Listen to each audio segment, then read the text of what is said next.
Hey guys, welcome to episode 34 from Miami. We're headed for adventure, our worries left behind. Taken to the water. It's so cold.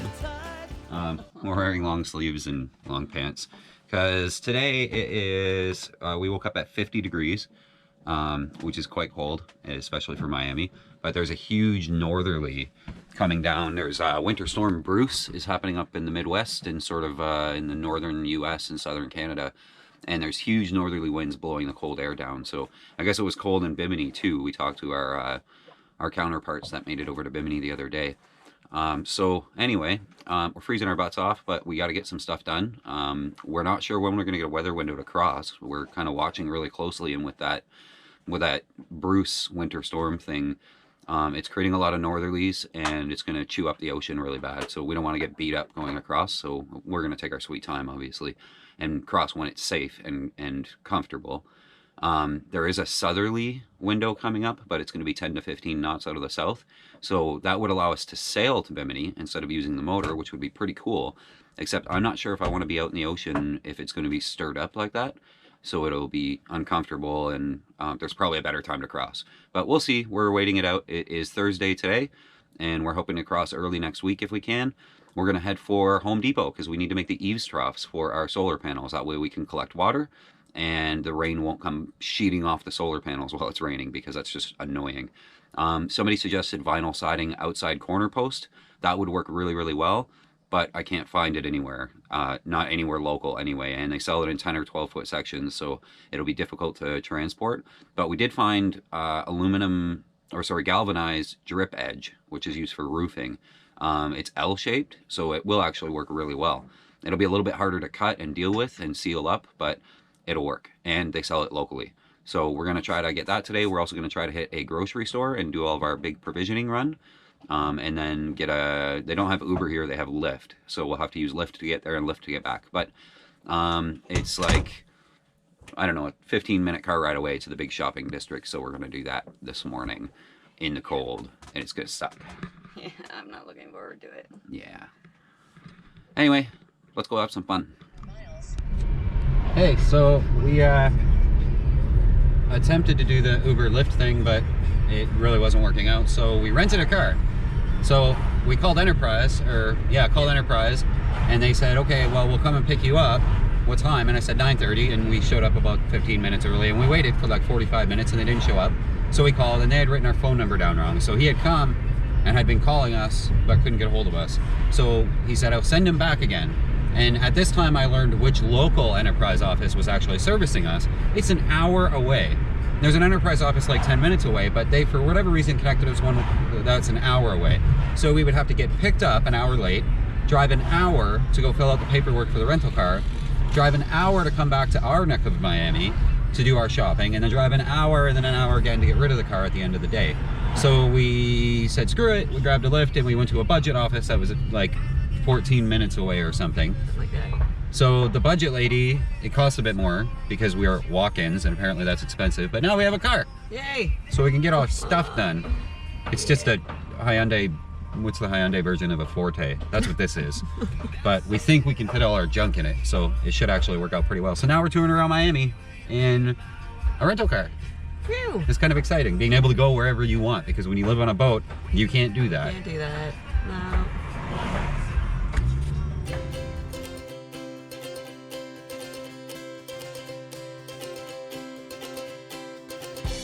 We're headed for adventure, our worries left behind. Taken to the water, fun rising like the tide. With open skies above us, we'll be running side by side. Come on and weigh the anchor, we're casting off the line. We're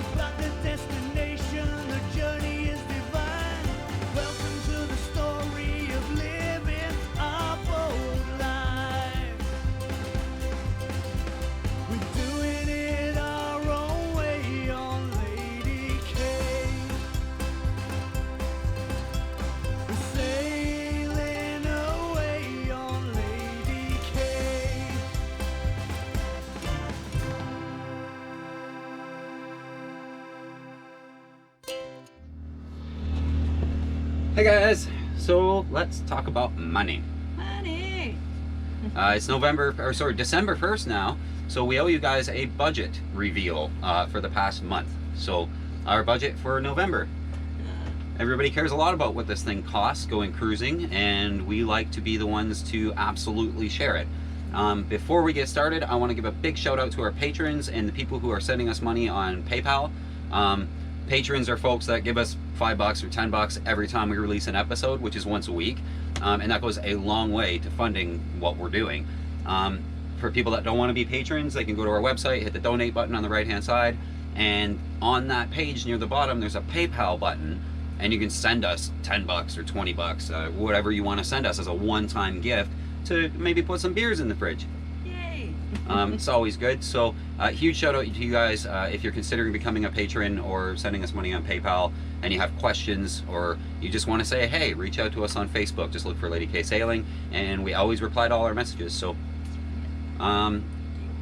without further ado, November wasn't actually that bad. Our last one was like $4 but that was because we did a lot of provisioning in October in sort of preparation and on the way down the coast, so we stocked up on a lot of stuff, so that made it a little bit easier this month. This is the provisioning for the Bahamas. This is all of it. We're done for the US. Should be the last money we spend here. So provisioning, we spent $915 in the last month. Now that is what we ate for the last month, and that is everything we bought at Walmart in the last couple of days to make sure that we're ready for the Bahamas. Yeah, a lot of like canned goods, a lot of dry goods. In the provisioning, we also include, like little necessity, like toiletries. Like we stocked up on toilet paper and paper towels. We know that's more expensive down south or across the water, I guess.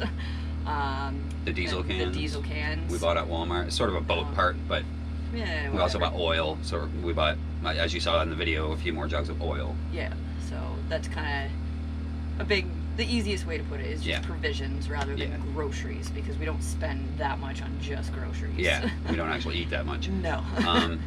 Which brings us to, so that was $915, which brings us to dining out in the last 30 days, $138.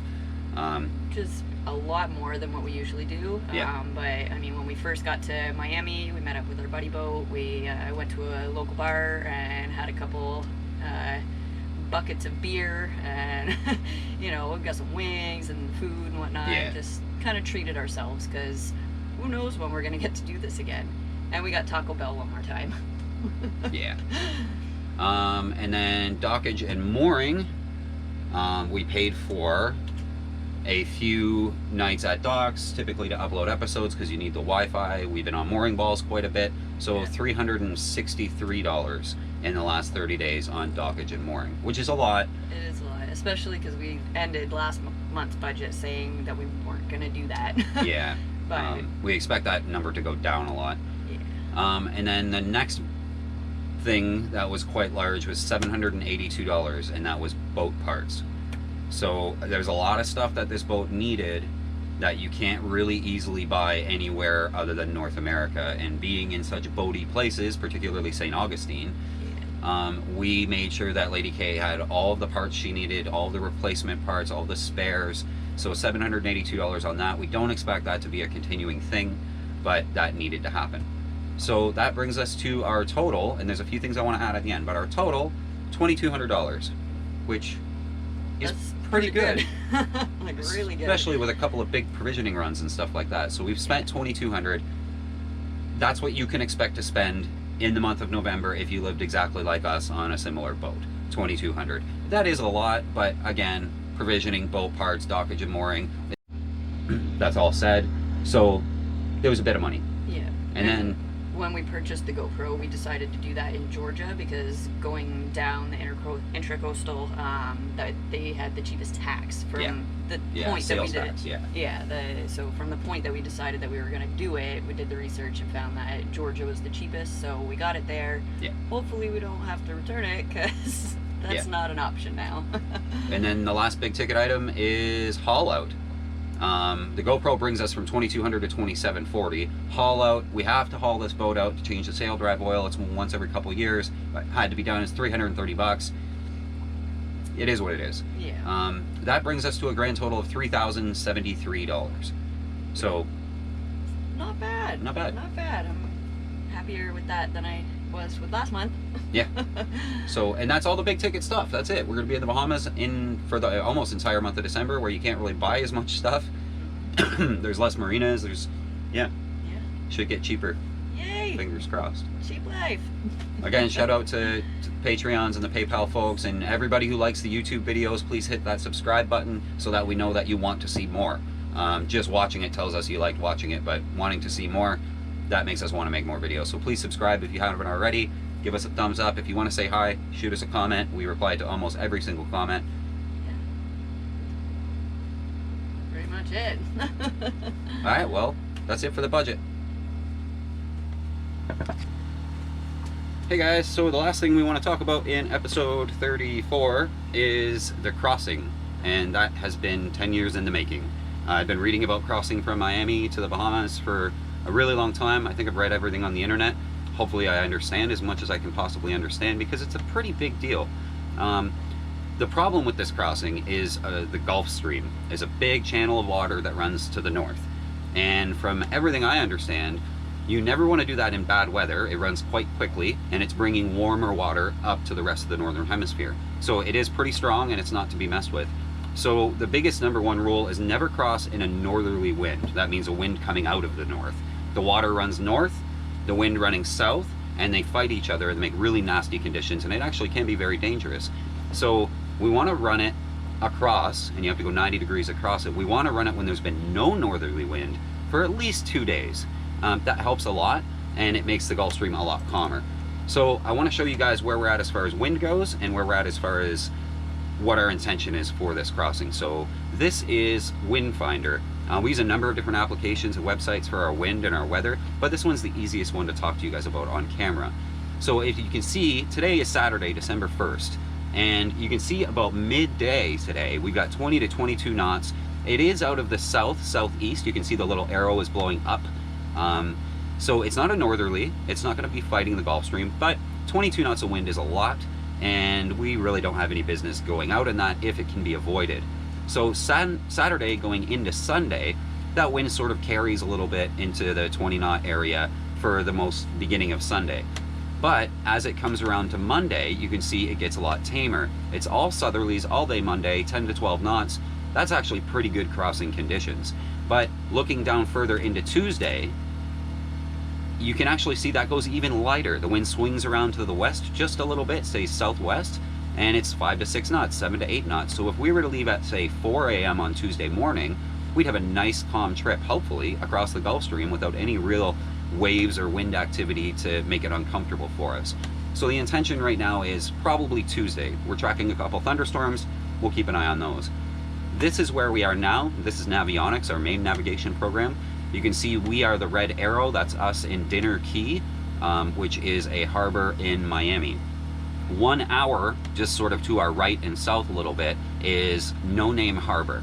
5.4 miles away, that's going to be our staging area. You can see the little checkered flag. Right under it, there's an outlet going into the ocean. So it's a very good place to hang out on your last night in Miami, and then 4 o'clock in the morning you can scoot out pretty easily. That's a pretty good channel. Everybody says it's a great place to sneak out at 4 o'clock in the morning for your crossing. Here's the actual crossing. It's almost directly east. It does go up a little bit, but the Gulf Stream is going to push us up a little bit. So we're just going to steer a line a little bit south of that blue line, and the Gulf Stream should correct and get us to almost Bimini perfectly. That is 47.9 miles, you can see on the left, and it should take us about 9 hours. This is assuming a speed of 5.5 knots. We'll probably be able to make 6 and change, so it probably won't take a whole 9 hours. That puts us landing in Bimini right at about noon, which is ideal because we'll have the sun directly overhead, really good visibility into the water of the coral and different obstructions that we might have. It won't be in our eyes, and we'll be able to get into the Bimini Harbor quite easily, fingers crossed. So that's it, that's our plan, that's the intentions. This is the end of episode 34, and episode 35 will begin as we get the boat underway and head out to Bimini. Probably going to be pretty dark, so we'll get the flashlights out so you guys can see us, but we'll try to film the entire trip across as much as we can to show you guys what it looks like. I've never really been able to find a comprehensive Miami to Bimini sort of video on YouTube. I've seen little snippets here and there, but we're going to try to fix that problem and try to give you guys as much footage as we can. So thanks for watching this episode. We will see you guys again in a week.